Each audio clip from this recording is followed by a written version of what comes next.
முதல்ல பாராளுமன்றத்தில் ஒரு சரித்திரம் நடந்திருக்கிறது.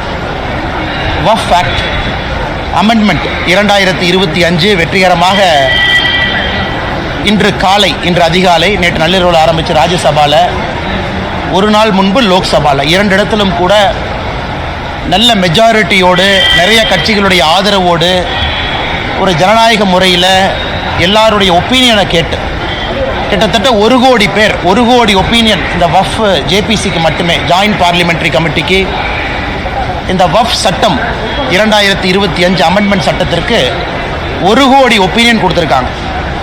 அதையெல்லாம் கருத்தில் ஏற்றுக்கிட்டு ஜேபிசி 13 அமெண்ட்மெண்ட் ஒரிஜினலாக நம்முடைய மத்திய அரசு என்ன ப்ரப்போஸ் பண்ணியிருந்தாங்க அதில் 13 மாற்றங்களை கொண்டு வந்து லோக்சபா ராஜ்யசபா 2லும் கூட அது வெற்றிகரமாக நிறைவேறியிருக்கிறது. இதை பாரதிய ஜனதா கட்சி தமிழ்நாடு நாங்கள் இதை வரவேற்கின்றோம். குறிப்பாக நம்முடைய இஸ்லாமிய சொந்தங்களுக்கு, அதிலும் இஸ்லாமிய மதத்தில் இருக்கக்கூடிய ஏழை இஸ்லாமிய சொந்தங்களுக்கு இது ஒரு பெரிய வரப்பிரசாதமாக நாங்கள் பார்க்கின்றோம். ஏன்னா நிறைய தமிழகத்தில் அரசியல் கட்சிகள் குழப்பத்தை ஏற்படுத்துகிறாங்க. வழக்கம் போல சில அரசியல் கட்சிகள் போராட்டமெல்லாம் பண்ணுறாங்க. அதனால் இந்த சட்டத்தை பற்றி கொஞ்சம் தெளிவாக எடுத்துரைக்க வேண்டியது எங்களுடைய கடமையாக இந்த நேரத்தில் நாங்கள் கருதுகின்றோம். அன்பு சொந்தங்களே, நம்முடைய சுதந்திரத்திற்கு முன்பு 1947க்கு முன்பு இந்த வக்ஃப் அப்படிங்கிறது என்னதாங்க, ஒரு இஸ்லாமியர் மதத்தின் மீது நம்பிக்கை இருக்கிறவர் ஒரு சொத்தை அவர் அதை சேரிட்டிக்காக அந்த சொத்தின் மூலம் வரக்கூடிய வருமானம் நல்ல ஒரு காரியங்களுக்காக பயன்படுத்தப்பட வேண்டும் என்று அளிக்கக்கூடிய ஒரு சொத்தினுடைய பெயர் தான் வக்ஃப். அதை பராமரிக்கக்கூடியதுக்கு தான் மத்திய அரசு மாநில அரசு இன்வால்வ் ஆகிறாங்க. சுதந்திரத்திற்கு முன்பு 1947க்கு முன்பு 1913 பிரிட்டிஷ் அரசு முதலாக இதை பராமரிப்பதற்காக ஒரு சட்டத்தை கொண்டு வர்றாங்க. முசல்மான் வக்ஃப் வேலிடேட்டிங் ஆக்ட் 1913 23 ஒரு மாற்றம் கொண்டு வர்றாங்க. 1923 1930 ஒரு மாற்றம் கொண்டு வர்றாங்க. ஆனால் சுதந்திரத்திற்கு பிறகுதான் முறையான ஒரு சட்டம் வக்ஃப் ஆக்ட் 1954 1954 முறையான ஒரு சட்டம். ஒரு மாநிலத்தில் வக்ஃப் போர்டு, ஒரு மாநிலத்தில் இந்த சொத்தை பராமரிப்பதற்காக ஒரு போர்டு வேண்டும். மத்திய அரசு சென்ட்ரல் வக்ஃப் கவுன்சில், அதாவது மாநிலத்தில் இருக்கக்கூடிய வக்ஃப் போர்டு எல்லாம் பராமரிப்பதற்கு ஒரு கவுன்சில் வேணும், சென்ட்ரல் கவுன்சில். இதெல்லாம் 1954 வருது. சின்ன சின்ன மாற்றங்கள் தொடர்ச்சியாக நடக்குது. பெரிய மாற்றம் 1995 வக்ஃப் ஆக்ட் 1995 95 ஒரு பெரிய மாற்றத்தை கொண்டு வர்றாங்க. என்ன மாற்றம்னா ட்ரிபியூனல்ஸ் கொண்டு வர்றாங்க. ஒரு பிரச்சனை இருந்தால் யார் சால்வ் பண்ணுவா, ட்ரிபியூனல் எப்படி இருக்கணும், ஒரு சொத்து வக்ஃப் சொத்தா இல்லையான்னு எப்படி முடிவு பண்ணுறது, இதெல்லாம் 95. காங்கிரஸ் ஆட்சி முடியும் தருவாயில் 2013 ஒரு பெரிய மாற்றத்தை கொண்டு வர்றாங்க. அதாவது 95 சட்டத்துக்கு 2013 கொஞ்சம் அமெண்ட்மெண்ட்ஸ் கொண்டு வர்றாங்க. இன்னைக்கு 12 ஆண்டுகள் கழித்து மறுபடியும் அந்த 95 சட்டத்தில் 2013 கொண்டு வந்த மாற்றங்கள் அதனுடைய சார்ந்து இன்னைக்கு 2025 மாற்றங்களோடு வக்ஃப் ஆக்ட் 2025 நிறைவேற்றியிருக்கிறோம். இதில் என்ன புதுசு? எதற்காக எதிர்க்கட்சி நண்பர்கள் சில பேர் தமிழகத்தில் குற்றம் சுமத்துறாங்க. 1913 2013 வரை மொத்தமாக இந்தியாவில் வக்ஃப் போர்டு அவங்களுக்கு கீழே இருந்த சொத்து 18 லட்சம் ஏக்கர். 1913 2013 வரை 18 லட்சம் ஏக்கர். 2013 2025 வரைக்கும் புதிதாக 21 லட்சம் ஏக்கர் ஆட் ஆயிருக்கு. அப்ப கணக்கு போட்டு பாருங்க. அப்ப மொத்தமாக இன்னைக்கு இந்தியாவில் வக்ஃப் போர்டு கீழே இருக்கக்கூடிய சொத்துக்கள் 39 லட்சம் ஏக்கர். இந்தியாவில் அதிகப்படியாக அவங்க கையில் தான் இருக்கு. ரயில்வேஸ், மத்திய அரசு கீழே இருக்கக்கூடிய ரயில்வே, வக்ஃப் போர்டு இவங்ககிட்ட தான் ஒரு தனி நபர் அப்படிங்கிற அமைப்பாக நீங்க பார்த்தீங்கன்னா அதிகமான சொத்துக்கள் 39 லட்சம் ஏக்கர். இதுல ஆச்சரியம் என்னன்னா கடந்த 12 ஆண்டுகள்ல மட்டுமே 21 லட்சம் ஏக்கர் ஆட் ஆயிருக்கு. நிறைய குழப்பங்கள். உதாரணத்துக்கு தமிழகத்தில் திருச்செந்துறை ஒரு ஊரே வக்ஃப்ல சேர்ந்துச்சு, கோவில் நலங்கள் சேர்ந்துருச்சு. மக்களுக்கு ஒரே குழப்பம்னு என் தனிப்பட்ட சொத்தை கூட வக்ஃப்னு எடுத்துக்கிறாங்க. இந்த குழப்பத்திற்கு ஒரு தீர்வு கொடுக்க வேண்டிய கடமை மத்திய அரசுக்கு இருக்கு. அதனால இந்த சட்டத்தில் ஒரு தீர்வு நம்ம கொடுத்துருக்கோம். யார் ஒரு சொத்தை வக்ஃப் போர்டு சொத்துன்னு சொல்ல முடியும்? ஒரு அரசாங்க சொத்தை வக்ஃப் போர்டு இத்தனால எடுத்துக்க முடியும். இந்த அமெண்ட்மெண்ட் கொண்டு வர வரைக்கும் அரசாங்கத்தினுடைய சொத்தை செக்ஷன் 40 படி வக்ஃப் போர்டு அவங்க ப்ராப்பர்ட்டியா டிக்ளேர் பண்ணாங்கன்னா வேற தீர்வே இல்லை. இன்னைக்கு அதை மாத்திருக்கும். ஒரு அரசாங்கத்தினுடைய சொத்தை வக்ஃப் போர்டுன்னு சொல்றாங்கன்னா மாவட்ட ஆட்சியருக்கு மேல ஒரு அதிகாரியை மாநில அரசு நியமிக்கணும். அந்த அதிகாரி எல்லாம் பரிந்துரைச்சு பார்த்துட்டு மாவட்ட ஆட்சியருக்கு சொல்லுவாரு இது அரசாங்க சொத்தா வக்ஃப் சொத்தா. முதலா அரசாங்க சொத்து ஒரு நேர்மையான முறையில் காப்பாற்றப்பட்டிருக்கிறது. ரெண்டாவது, வக்ஃப் போர்டை பொறுத்த வரைக்கும் ஒரு சொத்தை கொடுக்குறீங்கன்னா அது யாரு கொடுக்கலான்னு இன்னைக்கு வரைமுறை கொண்டு வந்திருக்கும். இந்த சட்டத்தின் மூலமாக சொத்தினுடைய ஓனர் தான் சொல்ல முடியும், ஏன் சொத்தை நான் வக்ஃபா டிக்ளேர் பண்ணி நான் கொடுக்குறேன், நீங்க பாத்துக்க. அதாவது யாரையோ சொத்தை எல்லாம் அவங்க எடுக்க முடியாது. செக்ஷன் 108 முதல்ல செக்ஷன் 108 எப்படி இருந்துச்சுன்னா, அந்த ட்ரிபியூனலுக்கு உச்சகட்சமான அதிகாரம். அந்த ட்ரிபியூனல் முடிவு பண்ணிருச்சுன்னா நீங்களும் நானும் அவங்க ரெஜிஸ்டர் ஆஃபீஸ்க்கு அனுப்பிடுவாங்க, இந்த சொத்து வக்ஃப் போர்டு சொத்துன்னு. நீங்கள் நானும் தலைகீழா நின்று தண்ணி குடிச்சா கூட அந்த சொத்தை மாற்ற முடியாது. இன்னைக்கு அதுக்கு ஒரு தீர்வு. இஸ்லாம் மதத்தை பொறுத்தவரை ஷியா சுன்னி அப்படின்னு மட்டும் இருந்துச்சு. அந்த இஸ்லாம் மதத்துக்குள் இருக்கக்கூடிய உட்பிரிவு ஷியா சுன்னி மட்டும் இன்னைக்கு வக்ஃப் போர்டில் இருந்தாங்க. நாம் இன்னைக்கு அதை எக்ஸ்பேண்ட் பண்ணி அகா கான் அப்படின்னு ஒரு சமுதாயத்தை கொண்டு வந்திருக்கோம், போரா சமுதாயத்தை கொண்டு வந்திருக்கோம். இஸ்லாம் சமுதாயத்தில் பின்தங்கி இருக்கக்கூடிய சமுதாயம் அகா கான் சமுதாயமாக இருக்கட்டும், போரா முஸ்லீமா இருக்கட்டும், அவர்களுடைய பெயரை முதலாக சட்டத்தில் பயன்படுத்தி அவர்களும் இதில் நிர்வகிக்கக்கூடிய தன்மை இருக்கு. தமிழ்நாடு முதலமைச்சர் உட்பட நிறைய பொய் சொல்றாங்க. ஐயோ, அதாவது ஒரு வக்ஃப் போர்டுக்குள்ள எப்படி இஸ்லாமியர் இல்லாதவங்களை கொண்டு வரலாம்? இந்தியாவை பொறுத்தவரை நாம் தெளிவாக இருக்கின்றோம். வக்ஃப் போர்டு என்பது இஸ்லாம் மதம் மட்டும் இருக்கக்கூடியவர்கள் வக்ஃப் போர்டு அல்ல. முட்டாவாளின்னு சொல்றோம். அதாவது அந்த வக்ஃபுடைய சொத்தை நிர்வகிக்கக்கூடியவர் இஸ்லாமியரா இருக்கணும், அதுல எந்த மாற்று கருத்து இல்லை. ஆனா அதை கண்காணிக்கக்கூடிய போர்டு ஸ்டேட் வக்ஃப் போர்டு, அதுல எல்லாம் இஸ்லாமியராக இருக்க வேண்டிய அவசியம் இல்லை. காரணம், அது சேரிட்டிஸ் ஆக்ட் கீழே வருது. ஒரு சேரிட்டி கமிஷனர் எந்த மதமாக இருக்கலாம். அதே போல வக்ஃப் போர்டை பொறுத்த வரைக்கும் இந்த சட்டத்தில் நான் இஸ்லாமியர்கள், இஸ்லாம் மதத்தை சாராதவங்க அட்வொகேட்டா இருக்கிறாங்க, ஒரு சகோதரியா இருக்கிறாங்க, ஒரு எக்ஸ்பர்ட்டா இருக்கிறாங்க, ஒரு சுப்ரீம் கோர்ட் லாயரா இருக்கிறாங்க, சட்டத்தை பத்தி தெரியும், அவங்க எல்லாம் இன்னைக்கு வர முடியும். இதை வேண்டுமென்றே தமிழகத்தில் திமுக போன்ற சில கட்சிகள் ஐயோ இஸ்லாம் மதத்தை சாராதவங்க எல்லாம் கொண்டு வர்றாங்க, அது கிடையாதுங்க. அதே போல சென்ட்ரல் வக்ஃப் கவுன்சில் அவங்க வேலை மாநிலத்தில் இருக்கக்கூடிய வக்ஃப் போர்டை மேனேஜ் பண்றது.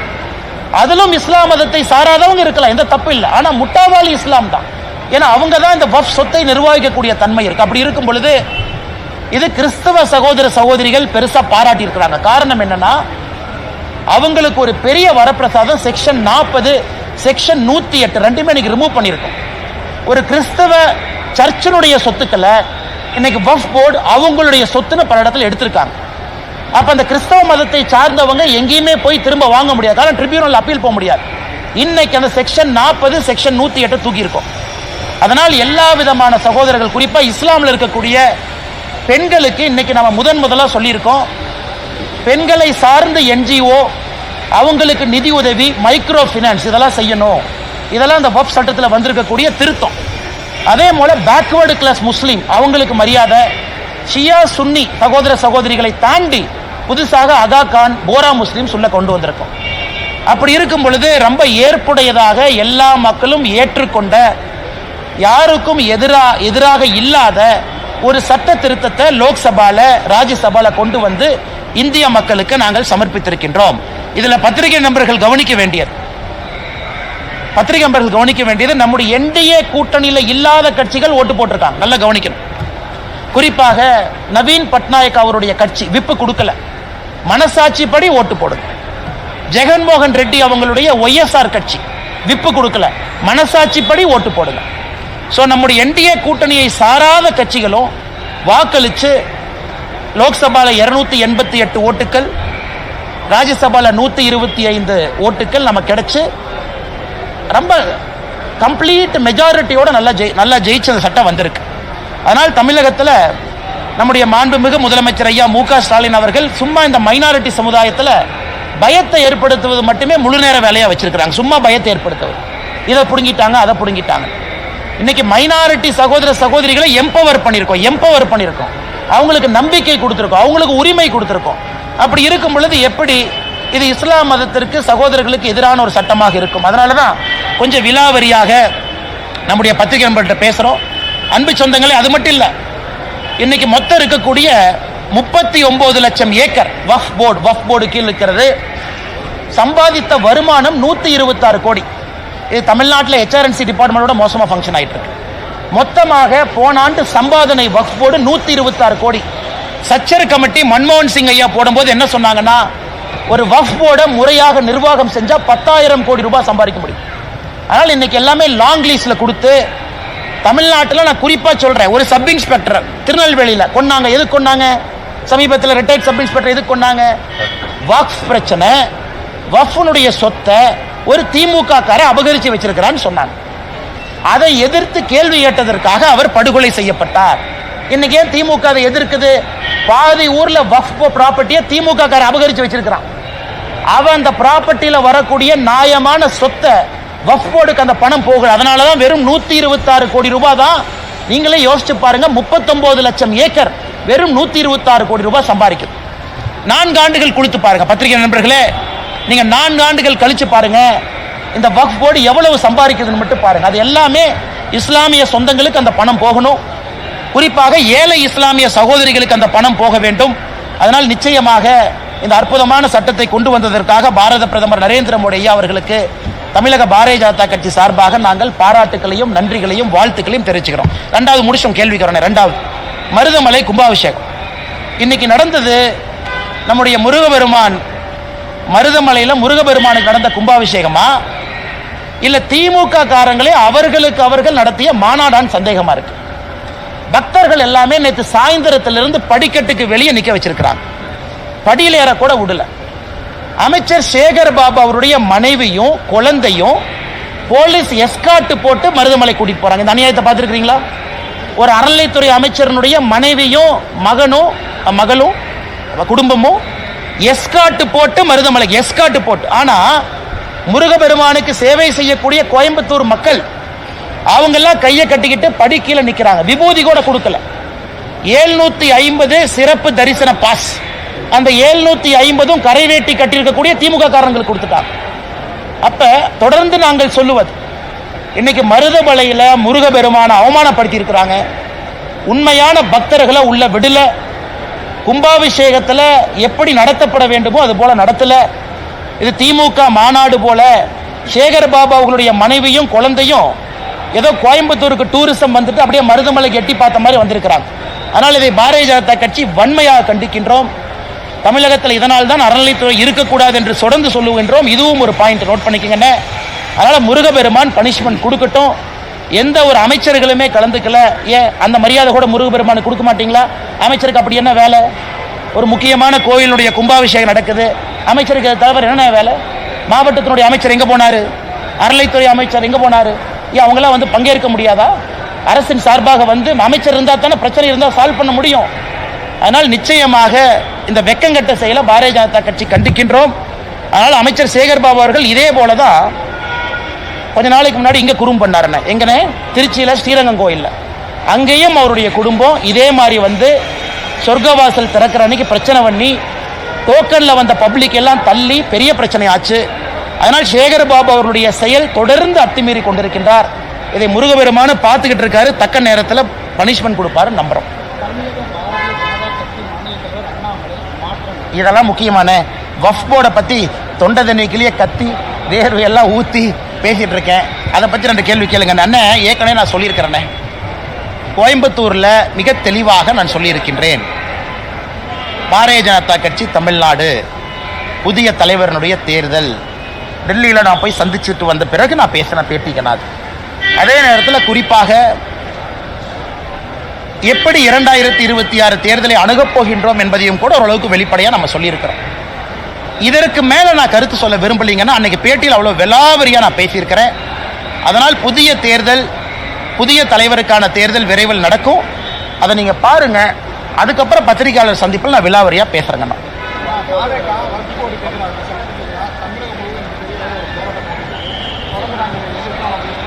அண்ணா ஜனநாயகத்தில் போராட்டம் நடத்துறது தப்பு இல்லைங்கண்ணா. அது தாவேகாவாக இருக்கட்டும், எந்த கட்சியாக இருக்கட்டும், போராட்டம் பண்ணட்டும். நான் 2 கேள்வி தான் கேட்குறேன். எதுக்கு போராட்டம் பண்ணீங்க? எந்த பாயிண்ட் நாங்கள் கொண்டு வந்தது தப்புன்னு நினைக்கிறீங்க?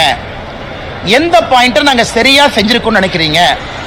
தாவேகா அதிகாரப்பூர்வமாக ஜேபிசி ஜாயிண்ட் பார்லிமெண்டரி கமிட்டிக்கு லெட்டர் பேட்ல உங்க சஜஷனை கொடுத்தீங்களா? இன்னைக்கு நான் வந்து போராட்டம் பண்றேன், எங்க தலைவர் சொல்லியிருக்காருன்னு கீழே சுத்திட்டு இருக்கிறீங்க.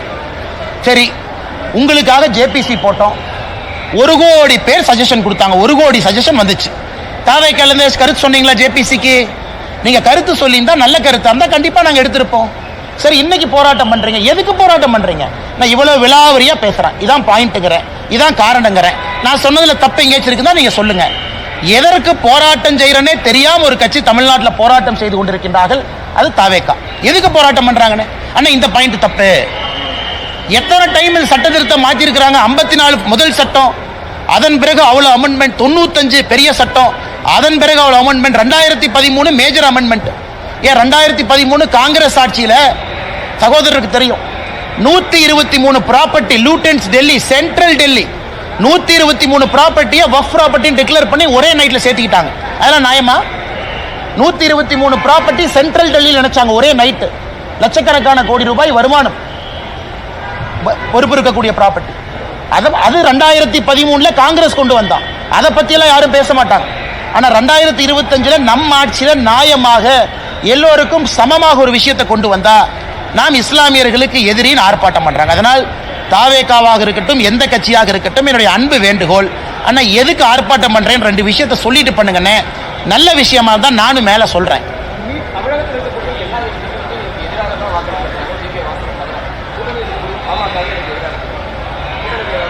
அண்ணே, நம்ம 2 விஷயம் புரிஞ்சுக்கிறோங்க அண்ணே. ஒரு அரசியல் கட்சிகளுக்கு அவர்கள் நிலைப்பாடு இருக்கட்டும், நாங்கள் அதை மதிக்கிறோம். அதுல எது தவறு இருப்பதாக நான் பார்க்கல.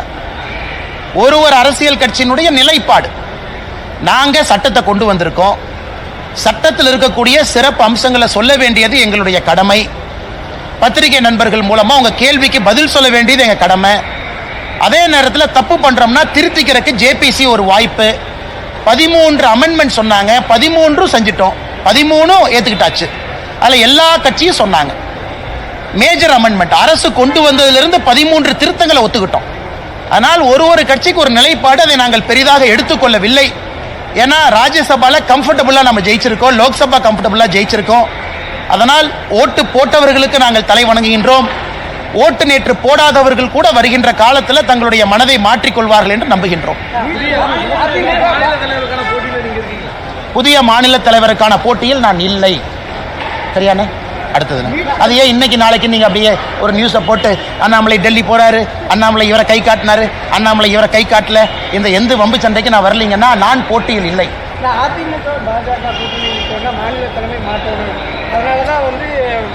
அண்ணா அதை பத்தி நான் கருத்து சொல்ல விரும்பலீங்கண்ணா.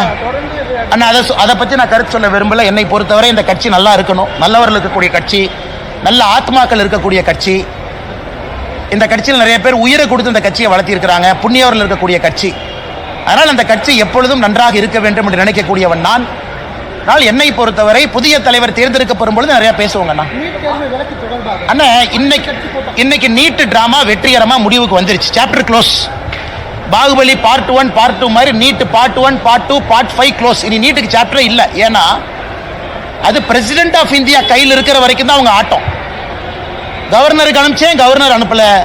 பிரசிடென்ட் ஆஃப் இந்தியா அனுப்பிச்சேன், ஜனாதிபதி சும்மாவே வச்சிருக்கிறாங்க. இன்னைக்கு ஜனாதிபதி அவர்கள் நிராகரித்து திருப்பி அனுப்பிட்டாங்க. அதாவது நீங்க சொல்லி இருக்கக்கூடிய விஷயத்தை நாங்கள் ஏற்றுக்க மாட்டோம், நீங்க சொல்லி இருக்கக்கூடிய காரணங்களை ஏற்றுக்க மாட்டோம். நீட் இந்திய மக்களுக்கு, தமிழக குழந்தைகளுக்கு நல்லதுன்னு பிரசிடென்ட் அவங்க திமுக அசம்பிளியில் போட்ட ரெசல்யூஷனை நிராகரித்து திரும்ப பதில் கடிதம் அதிகாரப்பூர்வமாக முதலமைச்சருக்கு போட்டாங்க. முதலமைச்சரனுடைய நீட் நாடகம் அதிகாரப்பூர்வமாக முடிவுக்கு வந்துருச்சு. அவர் புதிய நாடகத்தை தொடங்க வேண்டும் என்று அன்போடு கேட்டுக்கிறேன். அந்த புதிய நாடகத்திற்கு அனைத்து கட்சி கூட்டம் டிராமா பண்ணுவார், அதுக்கு எல்லாத்தையும் கூப்பிடுவார் வழக்கமாக. அடுத்து நான் முதலமைச்சரை சேலஞ்ச் பண்ணுறேன், சுப்ரீம் கோர்ட்டுக்கு போங்க. இதுக்கு தான் நான் காத்துக்கிட்டு இருந்தேன். ஜனாதிபதி அவங்க ரிஜெக்ட் பண்ணணும், வேற எந்த வாய்ப்பு இருக்கக்கூடாது. உங்களுக்கு இருக்கக்கூடிய ஒரே ஒரு வாய்ப்பு சுப்ரீம் கோர்ட். ஆனால் சுப்ரீம் கோர்ட்டுக்கு மட்டும் போக மாட்டாங்க. ஏன்னா நீட்டு வந்ததே சுப்ரீம் கோர்ட் மூலமாகத்தான். நீட்டு வந்ததே சுப்ரீம் கோர்ட் மூலமாகத்தான். இன்னைக்கு இந்த பார்ட்டிகள்லாம் 9ஆம் தேதி 8ஆம் தேதி எப்போ மீட்டிங் கூப்பிடுறாங்களோ, சுப்ரீம் கோர்ட்டுக்கு போகாம சைனாக்கு போலாமா, ஜப்பானுக்கு போலாமா, ரஷ்யாவுக்கு போலாமான்னு அந்த மீட்டிங் நடக்கும். தைரியம் இருந்தால் சுப்ரீம் கோர்ட்டுக்கு போங்க. சுப்ரீம் கோர்ட்லயும் ரிஜெக்ட் ஆகி வரட்டும். குழந்தைகளுக்கு ஒரே மனநிலையோடு சமமான மனநிலையோடு படிக்க ஆரம்பிக்கல. நீட்டுக்கு வர்றதுக்கு கொஞ்ச நாளைக்கு முன்னாடி எல்லாம் இதே டிராமா டிராமா டிராமா. தலைவர் போட்டியில் இல்லைன்றீங்க, அது என்ன காரணம்? இங்க தலைவர்கள் யாரும் போட்டி போடுவதில்லைனே. பாரதிய ஜனதா கட்சியில் தலைவர்களுக்கு போட்டி எல்லாம் கிடையாது. எல்லாரும் சேர்ந்து ஒரு தலைவரை தேர்ந்தெடுப்போம், அவ்வளவுதான். இதுல போட்டி எங்க வந்துச்சு? அதனாலதான் தலைவர் போட்டியில் நான் இல்லைன்னு சொன்னேன். தலைவருக்கு வந்து மற்ற கட்சி மாதிரி 50 பேர் போய் 50 பேர் போய் தலைவர் கட்சிக்காக நாமினேஷன் கொடுத்து அது ஓட்டெடுப்பு நடத்தி அப்படிலாம் கிடையாதுங்கண்ணே. எல்லோரும் சேர்ந்து ஏக மனதோடு ஒரு மனதோடு ஒரு தலைவரை தேர்ந்தெடுப்போம். அப்ப போட்டி எங்கிருந்து வருதுங்கண்ணா? தோட்டத்துக்கு போய் மேடம் நீங்க ஜேர்னலிஸ்டா? ஐயா வேண்டாம். ஆமா ஏன் தலைவா என்ன மரியாதை கொடுக்க மாட்டீங்களா நீங்க? அதுக்குள்ள மறந்துடுவீங்களா? ஒரு விவசாயியோட பையனா இருப்பேன், மறந்துடுவீங்களா? என்னுடைய பணி ஒரு தொண்டனாக எப்பொழுதும் தொடருங்கண்ணா. கரப்ஷனுக்கு எதிராக வந்தவன் நான். அதுல சமரசம் கிடையாது. யாராக இருந்தாலும் சமரசம் இல்லை. ஒரு நாள் இல்லைன்னா ஒரு நாள் தமிழ்நாட்டில் நல்ல ஒரு ஆட்சியை கொண்டு வருவதற்கான முயற்சி தொடரும். இந்த நேரத்தில் தேசிய கட்சியா இருக்கிறோம், பல விஷயத்தை பார்க்கணும். 2026 தேர்தல் தமிழ்நாட்டுக்கு முக்கியம், மக்களுக்கு முக்கியம். மக்கள் திரும்ப 5 வருஷம் இதே திமுக கொடுமையில மக்கள் மறுபடியும் 5 வருஷம் மாட்டணுமா? அதையெல்லாம் பார்க்க வேண்டிய கட்டாயம் இருக்கு. ஒரு தொண்டனாக கட்சி சொல்ற பணியை பாடி செஞ்சுட்டு போறாலும் ஒன்றும் பிரச்சனை இல்லைங்க. அல்ல பேசுவோம் தலைவா, அதை ஏற்கனவே சொல்லிட்டேன். எல்லாம் பேசுவோம், தலைவர் தேர்தலுக்கு அப்புறம் பேசுவோம். சொல்லுங்க அந்த கேள்வி கேளுங்க, முக்கியமான கேள்வி. தலைவா இந்த மண்ணை விட்டு எங்கேயும் போக மாட்டேன் தலைவா. ஏன் பேக் பண்ணி அனுப்புறதுல இருக்கீங்க? டெல்லி போனா ஒரு நைட்டு வேலையை முடிச்சுட்டு அடுத்த நாள் திரும்புற ஆள் நான். அதனால எதுவும் கவலைப்படாதீங்கன்னா இங்க தான் உங்க முன்னாடி சுத்திட்டு இருப்பேன். அண்ணா டாஸ்மார்க் வழக்கு நல்லா கேட்டீங்க, நல்ல கேள்வி அண்ணே. அதாவது திமுகவினுடைய அமைச்சரவையில் 13 பேருக்கு மேல இன்னைக்கு வருமானத்துக்கு அதிகமாக சொத்து சேர்த்த வழக்கு தமிழ்நாடு நீதிமன்றங்கள் நடக்குது. டிஸ்ட்ரிக்ட் கோர்ட்ல, ஹை கோர்ட்ல நடக்குது. 13 அமைச்சர்கள் 35 பேர்த்துல வருமானத்துக்கு அதிகமாக சொத்து சேர்த்த வழக்கு. இதை கேட்கலாமே முதலமைச்சர், பக்கத்து மாநிலத்துக்கு டிரான்ஸ்பர் பண்ணலான்னு. எப்படி இதெல்லாம் கேட்காம டாஸ்மார்க் வழக்கை மட்டும் பக்கத்து மாநிலத்துக்கு மாத்தணுமா? என்ன டிராமா பாருங்க. இவங்க தான் குதிச்சு ஹைகோர்ட்டுக்கு போனாங்க. இவங்க தான் குதிச்சு ஹைகோர்ட்ல ஸ்டே கேட்டாங்க. இப்ப ஹைகோர்ட்ல அமர்வு மாறிய பிறகு, அமர்வு நீதிபதிகள் மாறிய பிறகு இன்னைக்கு முதலமைச்சர் தலைமையில் இருக்கக்கூடிய இந்த குரூப் என்ன பண்ணுது? ஐயோ சுப்ரீம் கோர்ட்டுக்கு போயிருக்கிறாங்க. இன்னைக்கு ஐயோ இந்த டாஸ்மார்க் வழக்க பக்கத்து மாநிலத்துக்கு மாத்துங்க. நான் முதலமைச்சர் கேட்கிறேன், ஐயா 13 அமைச்சர்கள் மீது வருமானத்துக்கு அதிகமாக சொத்து சேர்த்த வழக்க இதே கடிதம் போட்டு பக்கத்து மாநிலத்துக்கு அனுப்புங்க. அப்புறம் டாஸ்மார்க்கு நான் உங்களோட சேர்ந்து சப்போர்ட் பண்றேன். உங்களுக்கு ஒரு நியாயம், ஊருக்கு ஒரு நியாயம். நீதிமன்றம்னா நியாயமா இருப்பாங்க, நேர்மையா இருப்பாங்கன்னு சொல்ற நீங்க டாஸ்மார்க்கு மட்டும் ஏன் பக்கத்து மாநிலத்துக்கு போகணும்? அப்ப உங்க மடியில கனம் இருக்கு, வழியில பயம் இருக்கு. எதையோ மறைப்பதற்கான முயற்சியில் இறங்கி இருக்கிறீங்க. அன்னைக்கு டாஸ்மார்க் ஆர்ப்பாட்டத்தில் நான் சொன்னது நடக்கத்தான் போகுது. கைதுகள் இருக்கும், எனக்கு நம்பிக்கை இருக்கு. இடி மேல அவங்க நேர்மையான முறையில் விசாரணை பண்ணணும். நேர்மையான முறையில் தப்பு செஞ்சவங்களை கைது பண்ணணும். மக்களுடைய வரிப்பணத்தை திரும்ப நம்மகிட்ட கொண்டு வந்து சேர்க்கணும். அவங்களுடைய தலைமை தொடரணும்னு சொல்லி கட்சி நிர்வாகிகள், சமூக ஆர்வலர்கள் எல்லாமே ஒரு கருத்து தெரிவிச்சிருக்காங்க, பொதுமக்களும் சொல்லியிருக்காங்க. அண்ணே பேசுவோண்ணே நேரமும் காலம் இருக்கு, பேசுவோண்ணே தலைவா. அல்ல அடுத்து வந்து நல்லா பண்ணுவாங்க தலைவா.